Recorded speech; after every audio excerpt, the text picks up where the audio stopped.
এই মুহূর্তে weather map থেকে যে ওয়েদার কন্ডিশনটা আমরা দেখতে পাচ্ছি, কলকাতা চন্দননগর, কোলাঘাট, হলদিয়া, এদিকে খড়গপুর, জলেশ্বর, দীঘা, কন্টাই, এই যে সমস্ত স্থানগুলি রয়েছে, এবং চাকদা, শান্তিপুর, কৃষ্ণনগর, এই যে স্থানগুলি রয়েছে, এবং সম্পূর্ণ মুর্শিদাবাদ জেলা, এবং এদিকে কিন্তু আমরা দেখতে পাচ্ছি বীরভূম জেলা, বাঁকুড়া জেলা, পুরুলিয়ার দিকেও কিন্তু হালকা ধরনের বৃষ্টিপাতের সম্ভাবনা রয়েছে। সবচেয়ে বেশি বৃষ্টিপাত কিন্তু কলকাতা এবং তার পার্শ্ববর্তী এলাকায় হওয়ার সম্ভাবনা রয়েছে এই মুহূর্তে। সকাল থেকে আমরা যে যে স্থানে বৃষ্টিপাত দেখতে পাচ্ছি সেগুলি হলো উত্তর চব্বিশ পরগনা, নদিয়া, কলকাতা, এদিকে দক্ষিণ চব্বিশ পরগনা এবং পূর্ব মেদিনীপুর, ঝাড়গ্রাম, পশ্চিম মেদিনীপুর, হুগলি, এবং বাংলাদেশের ক্ষেত্রেও কিন্তু আমরা দেখতে পাচ্ছি রংপুর, কালাই, রাজশাহী, ময়মনসিংহ, খুলনা, বরিশাল, কলাপাড়া, কুমিল্লা।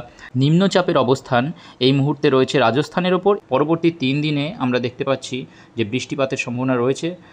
বিশেষ করে কিন্তু উত্তরবঙ্গে সবচেয়ে বেশি বৃষ্টিপাত আমরা দেখতে পাবো। উত্তরবঙ্গে শিলিগুড়ি, আলিপুরদুয়ার, কোচবিহার, দার্জিলিং, এই সমস্ত স্থানে কিন্তু প্রচণ্ড বৃষ্টিপাত হতে চলেছে।